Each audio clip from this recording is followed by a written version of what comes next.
Hi எல்லாரும் எப்படி இருக்கீங்க? இந்த வீடியோ போன வாரம் சாட்டர்டே எடுத்த வீடியோ. ஃப்ரெண்டு வந்து ஹவுஸ் வார்மிங் வச்சுருந்தாங்க. எங்களையும் வந்து இன்வைட் பண்ணியிருந்தாங்க. சரி அங்கே போகலான்னு சொல்லிட்டு காலையிலே சிம்பிளாக வந்து பிரேக்ஃபாஸ்ட் சாப்பிட்லான்னு சொல்லிட்டு தான் நான் வந்து உளுந்து கஞ்சி செய்யலான்னு சொல்லிட்டு எடுத்து வச்சுட்டு இருக்கேன். உளுந்துக்கு பார்த்திங்கன்னா ஒரு 1.5 கப்பு உளுந்து வந்து நான் எடுத்திருக்கேன். இதை நல்லா வாஷ் பண்ணிவிட்டு அதுக்கப்புறம் வந்து நல்லா வறுத்து எடுத்துக்க போகிறேன். ஏன் வாஷ் பண்ணணும் அப்படின்னா அது மேலே வந்து டஸ்ட்டு அதெல்லாம் இருக்கும். ஸோ அதெல்லாம் நல்லா வாஷ் பண்ணி எடுத்துட்டோம் அப்படின்னா க்ளீன் ஆகிடும். அதுக்கப்புறமா வந்து நான் இரும்பு கடாயில் போட்டு அதை நல்லா வந்து ரோஸ்ட் பண்ணி எடுத்துக்க போகிறேன். அப்புறமா வந்து குக்கரில் போட்டோம் அப்படின்னா சீக்கிரமாக வெந்துடும், டேஸ்ட்டும் வந்து நல்லாயிருக்கும். அப்படியே வந்து ஒன் டைம் வந்து நான் உளுந்து கஞ்சி பண்ணியிருக்கேன். எனக்கு பிடிக்கவே இல்லை. நல்லா வறுத்து போட்ட பிறகு பார்த்திங்கன்னா நல்லா டேஸ்ட் வந்து சூப்பராக இருந்தது. நான் ஒரு பக்கம் இதெல்லாம் செஞ்சுட்டு இருக்கும்போது பசங்க விளையாடிட்டு இருந்தாங்க. பாப்பா வந்து என் கூடயே கிச்சன் ஸ்டேஷன் மேலே வந்து உட்கார வச்சுருந்தேன். சரி அவள் அங்கே உட்காந்துட்டு இருக்கோம். அப்படியே திரும்பி நான் பார்த்துக்கிட்டே இருந்தேன். இங்கே உளுந்தும் வந்து வறுப்பட என் ஹஸ்பண்டும் பார்த்திங்கன்னா டிஷ்வாஷரெல்லாம் லோட் பண்ணிடுறேன் அப்படின்னு சொல்லிட்டு அதெல்லாம் வந்து லோட் பண்ணிட்டு இருந்தார். பாப்பா பார்த்திங்கன்னா இந்த பேஸ்கெட்டில், இந்த ஃப்ரூட் பேஸ்கெட்டில் எப்போ பாரு விளையாடிட்டே இருப்பாள். அதை வந்து ஸ்விங்குன்னு நினச்சிட்டு ஸ்விங்குன்னு சொல்லிவிட்டு அதை தள்ளிகிட்டே இருப்பாள். சம்டைம்ஸ் கீழே எல்லாம் கொட்டி ஃப்ரூட்ஸ் எல்லாம் வந்து நல்லா அடி போட்டுரும். அப்புறம் அவள் பண்ணுறதுலே பாதி ஃப்ரூட்ஸ் வந்து அழுகியே போயிடும். சரி அவளும் சும்மா உட்காந்துருக்காளேன்னு சொல்லிவிட்டு கொஞ்சம் பவுலில் பார்த்திங்கன்னா சீரியல் போட்டு கொடுத்துட்டேன். அவளும் வந்து அந்த பக்கம் சாப்பிட்டுட்டு இருக்கட்டும். நானும் இந்த பக்கம் உளுந்து வந்து வறுத்துட்டேன். இரும்பு கடான்றதுனால நல்லா கை சுட்டுருச்சு. நான் இத்தனைக்கும் டிஷ்யூ வந்து வச்சு தான் வந்து பிடிச்சேன். கிளாத் எடுத்து ஏன் எடுக்கணும்னு சொல்லிட்டு டிஷ்யூ வச்சு தான் நான் பிடிச்சேன். நல்லா கை சுட்டுருச்சு. மறுபடியும் கீழே வச்சுட்டு ஒரு 2-3 டைம் வந்து வச்சு எடுத்தேன். குக்கரில் உளுந்து எல்லாம் போட்டுட்டு கொஞ்சம் தண்ணி பிடிச்சிட்டு கொஞ்சமாக சால்ட்டு, இது வந்து ஸ்வீட் உளுந்து கஞ்சி தான் வந்து செய்ய போகிறேன். அதனால் கொஞ்சமாக சால்ட்டு போட்டால் போதும். குக்கரில் வச்சு நான் 10 விசில் வந்து விட்டு எடுத்துக்கிட்டேன். அப்போ தான் பாப்பாவுக்கும் வந்து கொடுக்கறதுக்கு ஈஸியாக இருக்கும். கொஞ்சம் வந்து க்ரன்ச்சியாகவும் வந்து இருக்கும். நல்லா மசியணும்ல, பாப்பா வந்து சாப்பிட முடியாதுன்னு சொல்லிட்டு.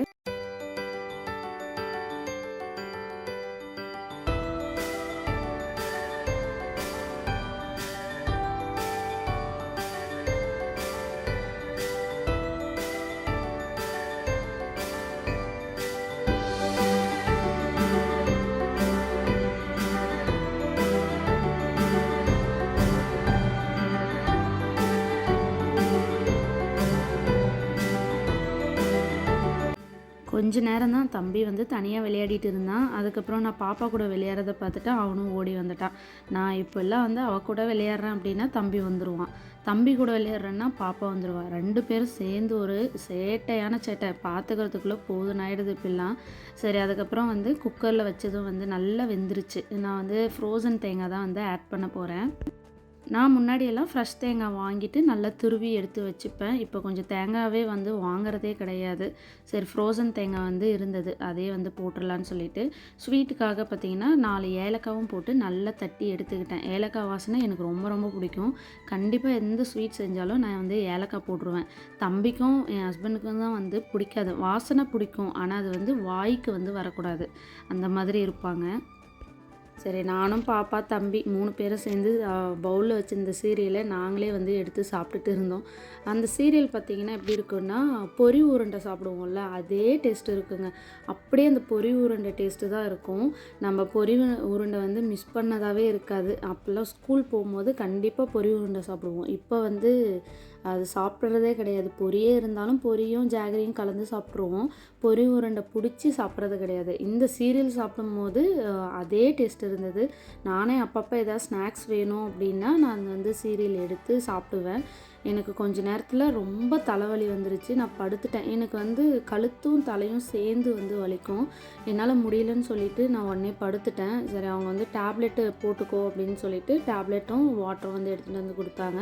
நான் போட்டுட்டு கொஞ்ச நேரம் உட்காந்துட்டு தான் அதுக்கப்புறம் சரி குக்கர்லேயும் அது நல்லா வெந்துருச்சு, நம்ம வந்து நல்லா மசிச்சு விட்டுடலான்னு சொல்லிட்டு அங்கே போயிட்டேன். டைமும் ஆயிடுச்சு. சரி குக்கர்லேருந்து விசில் வரத்துக்கு ப்ரெஷர் வந்து ரிலீஸ் ஆகிறதுக்கு லேட் ஆகும் போலன்னு சொல்லிட்டு சரி நான் ப்ரெஷரை எடுத்துட்டு அதை மசிக்க ஆரம்பிச்சிட்டேன். பார்த்தீங்கன்னா தொட்டு பார்த்தோம், எடுத்து மசித்து பார்த்தோம் அப்படின்னா நல்லா வெந்துருச்சு. ஆனால் பார்க்கும்போது முழுசாக இருக்கிற மாதிரியே இருக்கும். இதை வந்து நான் தண்ணியை வந்து ஃபில்ட்ரு பண்ணி தனியாக எடுத்துட்டு அதை மட்டும் பருப்பை மட்டும் நல்லா மசித்து எடுத்துக்க போகிறேன். நல்லா மசிச்சிட்டு பிறகு தண்ணி கொட்டிக்கலாம். தண்ணியோடு மசித்தோம் அப்படின்னா கண்டிப்பாக வந்து பருப்பு நல்லா நல்லா மசிய முடியாது, அப்புறம் பாப்பாவுக்கு கொடுக்க முடியாது. பிரேக்ஃபாஸ்ட்டு இது இன்றைக்கி எல்லாருக்குமே வந்து இதுதான் வந்து செஞ்சுருந்தேன். ஸோ அவளுக்கு அப்புறம் ஸ்கிப் பண்ணிட்டேன் அப்படின்னா அவளுக்கு என்ன செய்கிறதுன்னு சொல்லிட்டு ஒரே யோசனையாக போயிடும். நல்லா மசித்து வடித்து வச்சுருந்த தண்ணியும் அதில் ஆட் பண்ணிவிட்டு ஏலக்காய் தூளும் போட்டுட்டு தேங்காயும் வந்து ஆட் பண்ணிட்டேன். அவ்வளோதான். இதுக்கப்புறம் டேஸ்ட் வந்து சூப்பராக இருக்கும். நான் ஜாகரி வந்து ஒரு மீடியமான ஸ்வீட்டில் தான் வந்து போட்டேன். ஏன்னா பாப்பாவுக்கும் கொடுக்கணும்னு சொல்லிட்டு சுகர் வந்து கொஞ்சம் கம்மியாக தான் வந்து ஆட் பண்ணேன். அவ்வளோதான். இதை சாப்பிட்டுட்டு அதுக்கப்புறம் போய் குளிச்சுட்டு ரெடியாகி கிளம்ப வேண்டியது தான். ஃப்ரெண்டு வந்து சாரியை கட்டிட்டு வாங்கன்னு சொல்லியிருந்தாங்க. அங்கே போய் பார்த்தா யாருமே சாரீ கட்டல. நான் இன்னொரு ஃப்ரெண்டு என் கூட இருப்பாள்ல ஜனனின்னு சொல்லிட்டு அவளும் நானும் அதுக்கப்புறம் ஹவுஸ் வார்மிங் பண்ணாங்கல்ல அவங்க ஒரு சிலர் மட்டும் சாரீ கட்டிட்டு போயிருந்தோம். அவங்க டைம் சொன்னது பார்த்திங்கன்னா 12 o'clock வந்து சொல்லியிருந்தாங்க. நாங்கள் போனது 1:30 கிட்ட வந்து ஆயிடுச்சு. எல்லோரும் வந்து சொன்ன டைமை விட லேட்டாக வர்றது தானே இப்போ அதிகம்.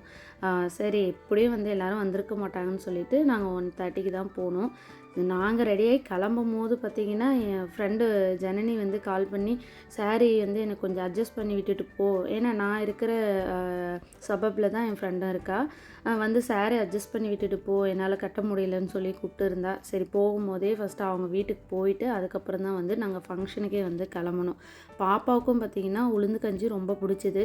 என்னென்னா நான் தேங்காய் ஆட் பண்ணிட்டேன், அவளுக்கு கொஞ்சம் எடுக்காமல் போயிட்டேன். சாப்பிட்டுட்டா, ஆனால் எனக்கு வந்து தொண்டையில் மாட்டிடுமோ அப்படின்ற மாதிரியே இருந்தது. ஆனால் ஓகே, அவள் வந்து நல்லாவே சாப்பிட்டா. அவங்க வந்து பருப்பு இருக்கிறத வந்து எடுத்து வாயில் வச்சு விட்டாங்க. அவள் கொஞ்சம் நல்லாவே சாப்பிட்டுக்கிட்டா. தம்பிக்கும் ரொம்பவே பிடிச்சிது. வாரத்தில் ஒரு நாள் இந்த மாதிரி உளுந்து கஞ்சி உளுந்து களி வந்து செஞ்சு கொடுக்கணும். நான் முன்னாடி வந்து செஞ்சு கொடுப்பேன் களியெல்லாம். இப்போ வந்து பண்ணுறதே விட்டுட்டேன். இதுக்கு முன்னாடி பார்த்திங்கன்னா நான் இருந்த இந்தியாவில் பார்த்திங்கன்னா எங்கள் வீட்டிலலாம் இந்த மாதிரி உளுந்து களி உளுந்து கஞ்சி இந்த மாதிரிலாம் செய்ய மாட்டாங்க. நான் இங்கே வந்த பிறகு தான் வந்து உளுந்து களியும் உளுந்து கஞ்செல்லாம் செய்கிறேன். யூடியூப்பில் வந்து வீடியோஸ் எல்லாம் பார்த்து தான் வந்து பண்ண ஆரம்பித்தேன். குளிச்சுட்டோம், ரெடி ஆகியாச்சு. நான் சாரீ கட்டி இந்த ஜுவல்ஸ் தான் வந்து போட்டிருந்தேன். நல்லா இருந்தது பார்க்குறதுக்கு. அதுக்கப்புறம் ஆர்டிஃபிஷியல் ஃப்ளவர் வந்து நான் வச்சுருந்தேன். இந்தியா போயிருந்த போதே வாங்கிட்டு வந்திருந்தேன். அதையும் வச்சுட்டு நான் வந்து கிளம்பிட்டோம்.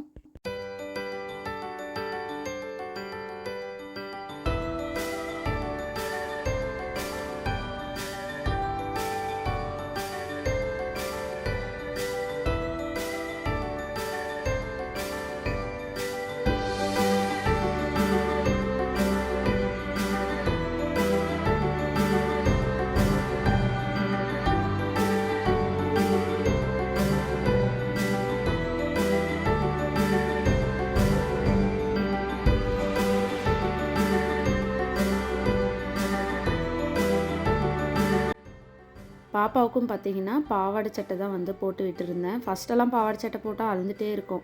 இப்போ வந்து போட்டால் கம்ஃபர்டபுள் ஆகிட்டா, போட்டுக்கிறா. இந்த மாதிரி அடிக்கடிக்கா கோயிலுக்கு இல்லை ஏதாவது ஃபங்க்ஷனுக்கு வந்து நம்ம இந்தியன் வந்து ட்ரெடிஷ்னல் ட்ரெஸ் போட்டோம் அப்படின்னா அவங்களும் குழந்தைங்களும் பழகிடுவாங்க. எப்போ பாரு கம்ஃபர்டபுளாக வந்து டிஷர்ட்டே போட்டு விட்டுட்டோம் அப்படின்னா அந்த கம்ஃபர்ட்டில் தான் வந்து இருப்பாங்க. கண்டிப்பாக நம்ம ஊர் இந்தியன் ட்ரெஸ் வந்து போடுறது வந்து கஷ்டம். நான் வந்து இப்போ கோயிலுக்கு எங்கேயாவது போனாலும் பாவாடை சட்டை போட்டுருவேன். இந்த மாதிரி ஃபங்க்ஷனுக்கு போகிறோம் அப்படின்னா பாவாடை சட்டையும் போட்டு விட்டுருவேன். ஃபஸ்ட்டு இந்தியாவில் இருக்கும்போது ரொம்ப அழுந்தா, இப்போ வந்து அவள் ரொம்பவே நார்மல் ஆகிட்டா, போட்டுக்கிறா. பாப்பா என்ன பண்ணுவான்னு பார்த்தீங்கன்னா வெளியே எங்கேயாவது போகிறோம் அப்படின்னாலே அவங்க அப்பா கூடயே தான் இருப்பாள், என் கூட வந்து வரமாட்டா. இதே வீட்டில் இருக்கோம் அப்படின்னா என் கூடயே தான் இருப்பாள், அவங்க அப்பா கிட்ட போக மாட்டாள். அவளுக்கு என்ன டிஃப்ரென்ஸ் தெரியுதுன்னு தெரியல.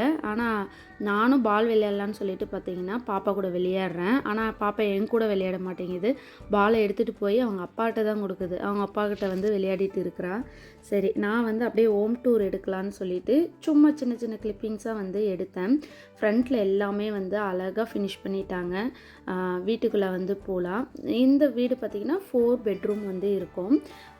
என்ட்ரன்ஸ்லேயே வந்து மாஸ்டர் பெட்ரூம் வந்து இருக்குது. இதுதான் வந்து மாஸ்டர் பெட்ரூமு. நைட்டே பார்த்திங்கன்னா அவங்க ஃப்ரெண்ட்ஸ் எல்லாம் வந்து ஸ்டே பண்ணியிருந்தாங்களாம். தூரமாக இருக்கிறவங்க எல்லோரும் வந்து ஸ்டே பண்ணியிருந்தாங்க. இதுதான் பார்த்திங்கன்னா பாத்ரூமு. 2 வந்து வாஷர் இருக்குது. அதுக்கப்புறம் இந்த பக்கம் ஒரு டாய்லெட்டு, அதுக்கப்புறமா வந்து கிளாஸ் போட்டு பாத்திங்காக ஒரு ஏரியா இருக்குது. இது வந்து கிளாத் செட்டு. அதுக்கப்புறம் அப்படியே உள்ளே போனோம் அப்படின்னா இந்த பக்கம் பார்த்திங்கன்னா லாண்ட்ரி இருக்குது. லாண்ட்ரி வந்து நல்ல ஸ்பேசஸாக இருந்தது. கொஞ்சம் நல்ல கபோர்ட் ஒர்க்கெல்லாம் வந்து பண்ணியிருந்தாங்க. அப்படியே லாண்ட்ரி ரூமில் இருந்து ஒரு டோர் இருக்கும். இதை ஓப்பன் பண்ணோம் அப்படின்னா பின்னாடி வழியாக போய்க்கலாம். இப்போ கிளாத்தெல்லாம் வந்து வாஷிங் மிஷினில் போட்டுட்டு நம்ம வெளியே காய வைக்கணும் அப்படின்னா இந்த வழியாகவே வந்து வெளியே போய்க்கலாம். இது மோஸ்ட்லி எல்லார் வீட்லேயும் வந்து லாண்ட்ரி பக்கம் ஒரு வெளியே போகிறதுக்காக ஒரு டோர் வந்து வச்சுருப்பாங்க. இதுதான் பார்த்திங்கன்னா கிச்சனு.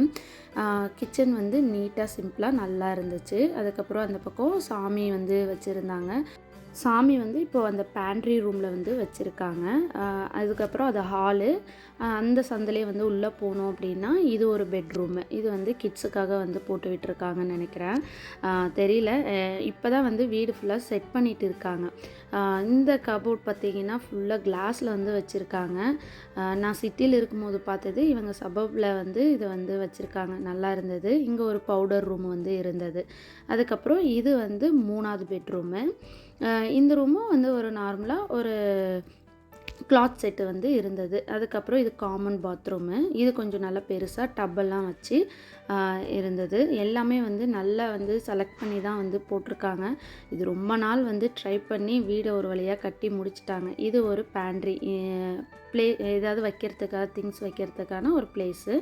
பேக் யார்டில் பார்த்திங்கன்னா ஒரு பிள்ளையார் வந்து வச்சுருக்காங்க. அந்த பிள்ளையார் பார்த்திங்கன்னா சூப்பராக இருந்தது. நல்லா ஆன் பண்ணி விட்டோம் அப்படின்னா சுவிட்ச் ஆன் பண்ணி விட்டோன்னா அப்படின்னா தண்ணி அழகாக வரும். ரொம்ப அழகாக இருந்தது. எனக்கு ரொம்ப பர்சனலாக வந்து ரொம்ப பிடிச்சிருந்தது. பிளான்ட்டெல்லாம் வைக்கிறதுக்காக பிளான்ட் பெட்டும் வந்து போட்டு விட்டுருந்தாங்க. அப்படியே பின்னாடி போய் பார்த்தோம் அப்படின்னா ஒரு ட்ரம் மாதிரி இருந்தது. இது என்னன்னு கேட்டது பார்த்திங்கன்னா மழைநீர் சேகரிப்பு அப்படின்னு சொல்லிட்டு சொன்னாங்க. இது கண்டிப்பாக அவங்க இருக்கிற சபப்பில் வந்து இது கண்டிப்பாக வந்து வைக்கணும் அப்படின்னு சொல்லிட்டாங்களாம். அது யூஸ் ஆகுதோ இல்லையோ கண்டிப்பாக வைக்கணும்னு வந்து சொல்லிட்டாங்களாம். அதுக்கப்புறம் இந்த சாமிக்கு பிள்ளையாருக்கு வந்து தண்ணி வந்து ஆன் பண்ணி விட்டுட்டாங்க. எப்படி ஆன் பண்ணுறதுன்னு ஃபஸ்ட்டு தெரியாமல் இருந்தது. அதுக்கப்புறம் என் ஹஸ்பண்ட் தான் ஆன் பண்ணி விட்டாங்க.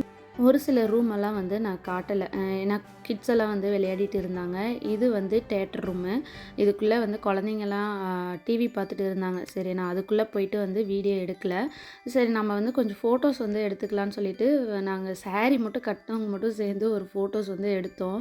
அந்த ஃபோட்டோ எடுக்கிறதுக்குள்ளேவே வந்து கிட்ஸ் இந்த பக்கம் ஓடுறதும் அந்த பக்கம் ஓடுறதும் அதுவும் வேறு பண்ணிகிட்டு இருந்தாங்க. நாங்கள் சேர்ந்து நிற்கிறதே வந்து ஒரு பெரிய கஷ்டமாக இருந்தது.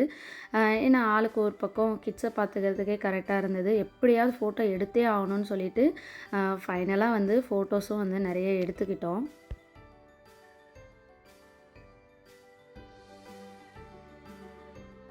நாங்கள் எடுத்த ஃபோட்டோஸ் எல்லாம் இந்த வீடியோவோட எண்டில் வந்து கொடுத்துருக்கேன். உங்களுக்கு விருப்பம்னா பாருங்கள். ஃபைனலாக வந்து ஃபங்க்ஷனெல்லாம் நல்லா முடிச்சுட்டு அதுக்கப்புறம் நாங்கள் வீட்டுக்கும் கிளம்பிட்டோம். இந்த வீடியோ உங்களுக்கு பிடிச்சிருந்தது அப்படின்னா லைக் பண்ணிக்கோங்க, ஷேர் அண்ட் சப்ஸ்கிரைப் பண்ணிக்கோங்க. இதோட நான் வீடியோவை முடிச்சுக்கிறேன். தேங்க்யூ. பாய்.